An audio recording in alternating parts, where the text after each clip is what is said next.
Data structure and algorithm में आज का हमारा टॉपिक रहेगा क्यू। सबसे पहले हम देखेंगे what is Q, full explanation मतलब क्यू को हम कैसे इंप्लीमेंट करेंगे प्रोग्राम के ज़रिए, उसका एल्गोरिदम क्या होगा, कैसे ऑपरेशंस परफॉर्म होंगे, इन सभी चीज़ों को हम देखेंगे प्रैक्टिकल के साथ। लेकिन सबसे पहले इसका एक definition that follows FIFO principle. FIFO मतलब first in first out, where insertion and deletion takes place on opposite end. The insertion end is called rear and deletion end is called front. Queue जो है linear collection of data item होता है। इसका मतलब क्या हुआ कि इसमें सिमिलर काइंड ऑफ डेटा हम स्टोर कर सकते हैं और वो भी सीक्वेंस के फॉर्म में, वही होता है linear collection of data item. ये फीफो प्रिंसिपल फॉलो करता है, यानी जो एलिमेंट सबसे पहले इन होगा वही सबसे पहले आउट होगा, ठीक है। और इसमें इंसर्शन और डिलीशन अलग अलग एंड से होते हैं, अपोजिट एंड से होते हैं। अगर हमें कुछ इंसर्ट करना हुआ तो उसको हम बोलेंगे रेयर एंड, अगर हमें कुछ डिलीट करना हुआ, क्यू से एलिमेंट हटाना हुआ तो वो होगा फ्रंट एंड, ठीक है। अभी आपको याद क्या रखना है, अगर मान लीजिए हमें कुछ इंसर्ट करना है आइटम अपने क्यू में तो हम उसको एन क्यू बोलेंगे, अगर कुछ डिलीट करना है तो वो डी क्यू कहलाएगा, ठीक है। और क्यू को हम दो तरीके से इंप्लीमेंट कर सकते हैं अपने प्रोग्राम में। पहला अप्रोच होता है एरे, जो कि हम देखेंगे, इसी के थ्रू हम करेंगे। सेकंड होता है लिंक लिस्ट, ठीक है। रियल लाइफ एग्जांपल की अगर हम बात करें तो अगर आप बैंक में चले जाएंगे, कैशियर को देखेंगे या फिर टिकट काउंटर में चले जाइए तो वहाँ पे देखेंगे लोग क्यू के फॉर्म में लाइन में लगे रहेंगे, ठीक है। 1 2 3 4 5 ऐसे करके लोग लाइन पे रहते हैं। तो सबसे पहले अगर ये इंसान लाइन पे है तो सबसे पहले ये अपना सर्विस लेगा, उसके बाद ये जाएगा, उसके बाद ये आएगा, ये निकलेगा, ठीक है। फर्स्ट इन फर्स्ट आउट, यही होता है फीफो, ठीक है। अगर आप टिकट काउंटर में भी जाएंगे टिकट के लिए तो वहाँ पे भी अगर लाइन में जो सबसे पहले रहेगा उसी को टिकट मिलेगा, फिर वही सबसे पहले निकलेगा, यही होता है क्यू। और इसमें क्यू के फॉर्म में सब एक क्यू में लाइन में लगे हुए हैं, ठीक है। प्रोग्रामिंग एग्जांपल का अगर हम बात करें, एलिमेंट है 10 20 30 40, ठीक है। तो सबसे पहले इंडेक्स पे क्या है, 10 है, तो फ्रंट का वैल्यू क्या हो जाएगा 1। उसके बाद लास्ट इंडेक्स में वैल्यू क्या है 40, इसका इंडेक्स नंबर क्या है 4, तो रेयर का वैल्यू हो जाएगा 4। और एन मतलब टोटल नंबर ऑफ नोड 0 से 6, तो ये हो गया मैक्सिमम क्यू का वैल्यू 6। तो सबसे पहले 10 है हमारे क्यू में, अगर डिलीट करना हुआ ना तो सबसे पहले 10 ही डिलीट होगा, और डिलीट होता है हमेशा कहाँ से, फ्रंट से। ये हो गया हमारा फ्रंट एंड, फर्स्ट एलिमेंट का पोजीशन फ्रंट होता है और लास्ट एलिमेंट का पोजीशन होता है रेयर। तो अगर मान लो हमें कुछ इंसर्ट करना हुआ तो हम यहाँ पे इंसर्ट कर पाएंगे, ठीक है, इधर से, और अगर कुछ डिलीट करना हुआ तो वो हम इधर से डिलीट कर पाएंगे, दोनों का अपोजिट एंड होता है। तो यही होता है हमारा क्यू। अभी चलो हम आपको रेयर और फ्रंट एंड का एल्गोरिदम बताते हैं कि वो कैसे इंप्लीमेंट करेंगे। राइट है algorithm for insertion of Q, यानी रेयर ऑपरेशन क्यू में परफॉर्म कराने के लिए एल्गोरिदम क्या होगा। Step 1 begin. स्टेप 2 में हमारा कंडीशन होगा, अगर रेयर का वैल्यू इक्वल टू n-1 रहेगा देन क्या होगा, ओवरफ्लो एंड एग्जिट। तो यहाँ पे देख लो हमारे पास एरे है एक, ठीक है, 0 से इंडेक्स स्टार्ट है 4 तक गया है, 5 एलिमेंट का एरे है। तो रेयर का वैल्यू 3 है। 3 क्यों है, क्योंकि एरे के मैक्सिमम इंडेक्स में 30 ही है, तो वो हो गया रेयर। और फ्रंट का वैल्यू 1 है क्योंकि फर्स्ट पोजीशन पे क्या है 10 है, और एन का वैल्यू 5 है क्योंकि एरे का टोटल साइज क्या है 5 है। तो अभी यहाँ पे रेयर इक्वल n-1 लिखा हुआ तो रेयर का वैल्यू 3 है। 3 इक्वल n-1 मतलब 5 - 1 कितना हो गया 4। तो ये कंडीशन फॉल्स हो गया। जैसे ही कंडीशन फॉल्स हुआ स्टेप नंबर 3 में हम आएंगे, इनपुट न्यू आइटम, हमें आइटम इनपुट करना है। तो मान के चलो मुझे इस 40 को इनपुट करना है अपने क्यू में, ठीक है। तो फिर क्या होगा, हम रेयर का वैल्यू एक इंक्रीज़ करेंगे। तो रेयर का वैल्यू अभी 3 है तो हम इसको इंक्रीज़ करके कर देंगे 4, यानी अभी हम इस पोजीशन का बात कर रहे हैं यहाँ पे, ठीक है। तो क्यू के रेयर में आइटम को हम इंसर्ट करेंगे क्यू के रेयर में, तो क्यू का 4, क्योंकि रेयर का वैल्यू 4 है तो क्यू का 4 क्या है, ये है, यानी आइटम हम यहाँ पे इंसर्ट करेंगे तो ये आइटम यहाँ पे इंसर्ट होगा 40, ठीक है। Then exit. उसके बाद अगर अगेन हम इसी एल्गोरिदम को रन करें, begin step number 2 condition rare equal n-1 है, तो n का वैल्यू क्या है, रेयर का वैल्यू क्या है 4 है, तो ये कंडीशन अभी हम हटाएंगे, रेयर का वैल्यू 4 इक्वल टू n-1, यानी n-1 4, ये भी हो गया 4 इक्वल 4 हो गया। तो अभी क्या होगा, ओवरफ्लो एंड एग्जिट। अभी हम एलिमेंट इंसर्ट नहीं कर सकते, ओवरफ्लो हो जाएगा, क्यों, क्योंकि हमारा क्यू जो है वो फुल है, देखो यहाँ पे फुल है, ये एग्जिट, यहीं पे प्रोग्राम टर्मिनेट हो जाएगा। एक बात आप हमेशा याद रखिएगा कि हम एलिमेंट इस एंड से ही इंसर्ट कर पाएंगे, ठीक है, लास्ट राइट साइड तरफ से। और अगर हमें कुछ डिलीट करना हुआ तो हम लेफ्ट साइड से डिलीट करेंगे। सबसे पहले 10 आया है तो 10 ही सबसे पहले डिलीट हम कर पाएंगे, उसके बाद 20 डिलीट होगा, फिर इस तरीके से। इसीलिए क्यू को बोलते हैं फर्स्ट इन फर्स्ट आउट। और देखो अभी हमारा ये क्यू फुल है, ठीक है, एलिमेंट इंसर्ट हम नहीं कर सकते, लेकिन क्यू का डिसएडवांटेज क्या होता है, स्टार्टिंग में देखो एक प्लेस एम्प्टी है, यहाँ पे कुछ भी नहीं है, लेकिन फिर भी हमारा क्यू फुल है, हम इसमें एलिमेंट इंसर्ट नहीं कर सकते, ये क्यू का डिसएडवांटेज होता है। अब हम एल्गोरिदम देखेंगे डिलीशन के लिए, यानी क्यू में फ्रंट ऑपरेशन कैसे परफॉर्म होगा, आइटम हम कैसे डिलीट कर सकते हैं क्यू से। Step 1 begin. स्टेप 2 हमारा कंडीशन होगा, अगर फ्रंट इक्वल -1 हुआ देन क्या होगा, अंडरफ्लो एंड एग्जिट। तो चलिए हम देखते हैं यहाँ पे। सबसे पहले ये हमारा एरे है, यहाँ पे फ्रंट का वैल्यू क्या है, फ्रंट का वैल्यू है 0, क्योंकि 0 पोजीशन पे ही पहला आइटम है। एन का वैल्यू है कितना, 5, क्योंकि 0 से 4 में कितने इंडेक्स हो गए, 5 हो गए। रेयर का वैल्यू 3, क्योंकि लास्ट इंडेक्स में 40 है, इसीलिए रेयर 3। तो यहाँ पे कंडीशन है फ्रंट इक्वल -1, तो फ्रंट का वैल्यू है 0, तो कंडीशन हो गया क्या, 0 इक्वल -1 है, कंडीशन हो गया ये फॉल्स। जैसे ही कंडीशन फॉल्स हुआ, इसका मतलब हमारे क्यू में आइटम है, हम डिलीट कर सकते हैं। तो हम क्या करेंगे, क्यू के फ्रंट को सेलेक्ट करेंगे। क्यू का फ्रंट का वैल्यू है 0, तो क्यू का 0 में क्या है, 10, यानी ये 10 सेलेक्ट हो चुका है आइटम, ठीक है। फिर हम क्या करेंगे, फ्रंट का वैल्यू इंक्रीज़ करेंगे, तो फ्रंट का वैल्यू जैसे हम इंक्रीज़ करेंगे 0 से 1, अभी फ्रंट यहाँ पे आ चुके हैं हम, तो ये क्या होगा, आइटम डिलीटेड, ये आइटम डिलीट हो गया, ठीक है। फिर एग्जिट। इसी तरीके से अगेन हम कंडीशन देंगे कि फ्रंट इक्वल -1, फ्रंट का वैल्यू क्या है, 1 है, तो यहाँ पे कंडीशन लगेगा क्या, 1 इक्वल टू -1 है, ये कंडीशन अभी फॉल्स है, तो अगेन क्या होगा, हम डिलीट कर पाएंगे, सेम वैसे ही 20 डिलीट होगा, फिर 30 डिलीट होगा, 40 डिलीट होगा।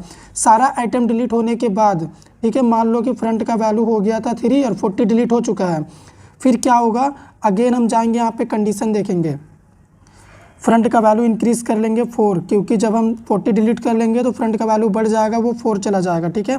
तो 4 होने के बाद सारा एलिमेंट निकल चुका है, क्यू अभी खाली है, तो हम जैसे ही यहाँ पे आएंगे फ्रंट इक्वल -1, तो जब हमारे क्यू में एक भी आइटम नहीं रहेगा तो फ्रंट का वैल्यू 3 से आगे 4 नहीं होगा, वो -1 शो करने लगेगा, क्योंकि हमारे क्यू में एक भी आइटम नहीं है, सब आइटम हमने निकाल दिया, तो वो फिर आगे नहीं बढ़ेगा, क्योंकि आगे तब बढ़ेगा फ्रंट का वैल्यू जब हम आइटम सेलेक्ट करेंगे, उसके बाद आगे बढ़ेंगे। लेकिन जब हम 40 को भी डिलीट कर देंगे, फिर हमारे पास कोई भी इंडेक्स नहीं होगा सेलेक्ट करने के लिए, आइटम सेलेक्ट करने के लिए क्यू में, देन वो -1 शो करेगा, तो -1 इक्वल टू -1 वो अंडरफ्लो एंड एग्जिट दिखाएगा, यानी क्यू एम्प्टी है, प्रोग्राम यहीं पर टर्मिनेट हो जाएगा।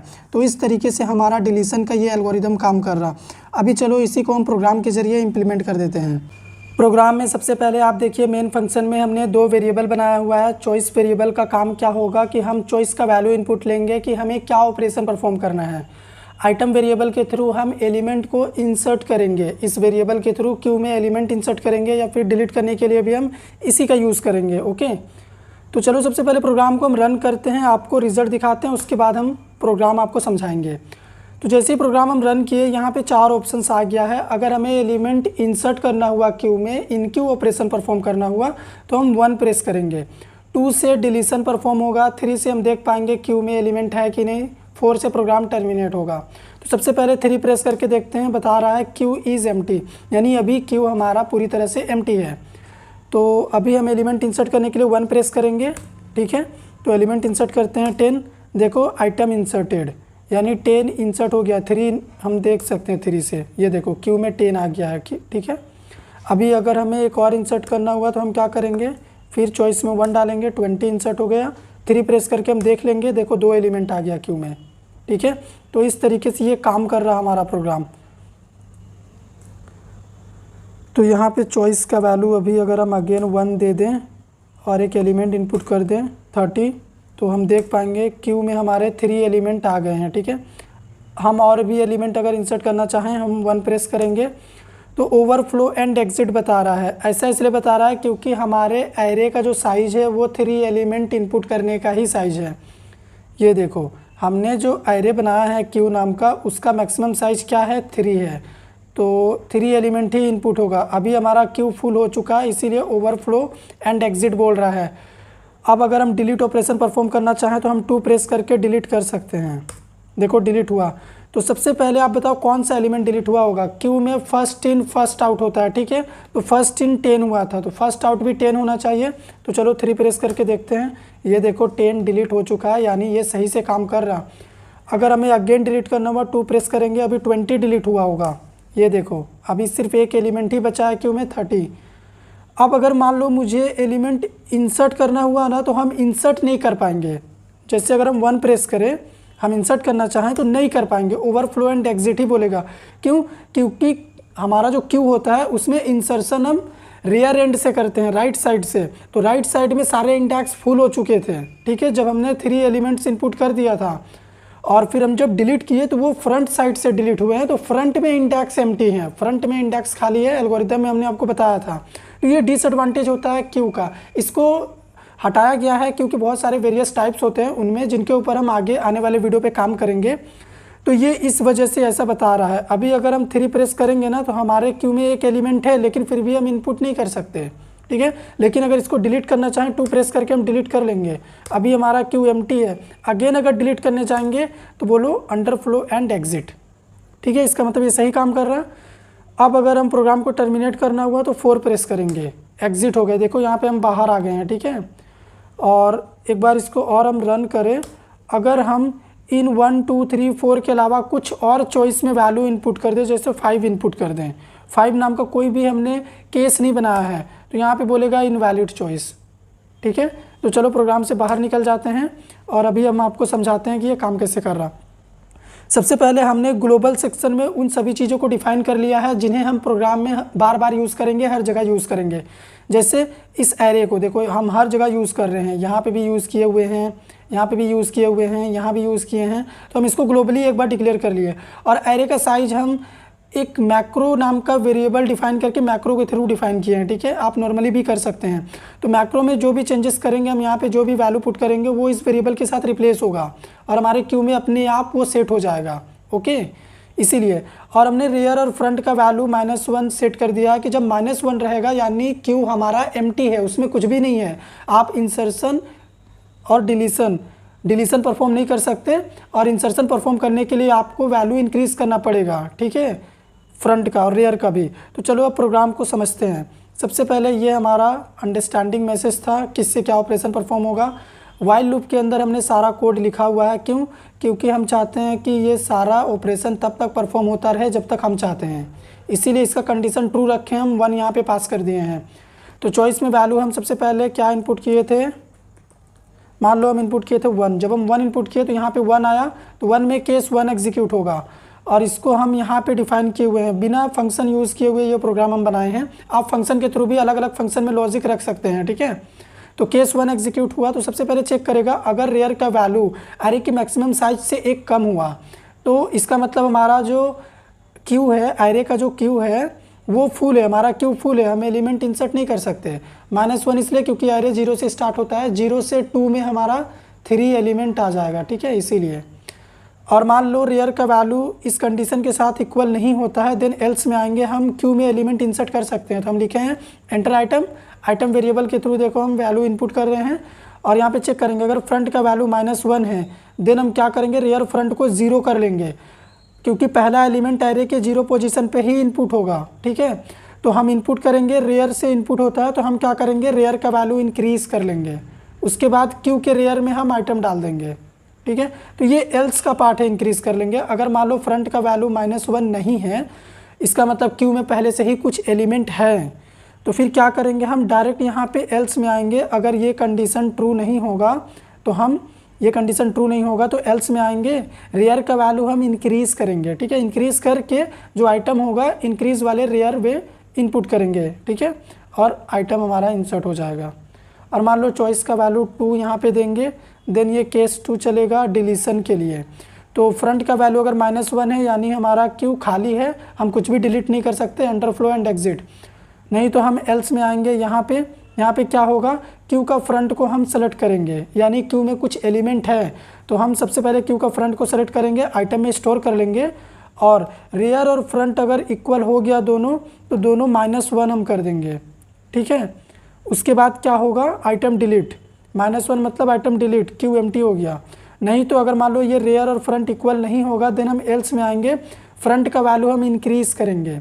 इंक्रीज़ करने का मतलब -1 से इंक्रीज़ होगा 0 पे जाएगा, तो फ्रंट का 0 में जो पहला एलिमेंट होगा क्यू का वो डिलीट होगा, ठीक है। मान लो यहाँ पे हम चॉइस का वैल्यू इनपुट कर देते हैं 3 में क्या होगा, केस 3 रन करेगा, केस 3 में हमने सिंपल सा लॉजिक लिखा हुआ है, अगर फ्रंट का वैल्यू -1 है यानी क्यू हमारा एम्प्टी है, ठीक है, ये एम्प्टी प्रिंट हो जाएगा मैसेज, अदरवाइज एल्स में आएंगे क्यू का सारा एलिमेंट प्रिंट होगा, ठीक है। और 4 से क्या होगा, एग्जिट, प्रोग्राम वहीं पे एग्जिट हो जाएगा, कुछ भी यहाँ पे काम नहीं करेगा, और इसके अलावा कुछ भी इनपुट करेंगे तो वो इनवैलिड बताएगा। तो उम्मीद करते हैं आपको प्रोग्राम समझ में आया होगा, सेम एल्गोरिदम फॉलो करके ही हमने बनाया है इस प्रोग्राम को, ठीक है। तो हम आपको नोट्स और सोर्स कोड प्रोवाइड कर रहे हैं। अगर आपको वीडियो पसंद आया हो तो वीडियो को लाइक करिएगा, शेयर करिएगा, चैनल पे नए हैं सब्सक्राइब करिएगा।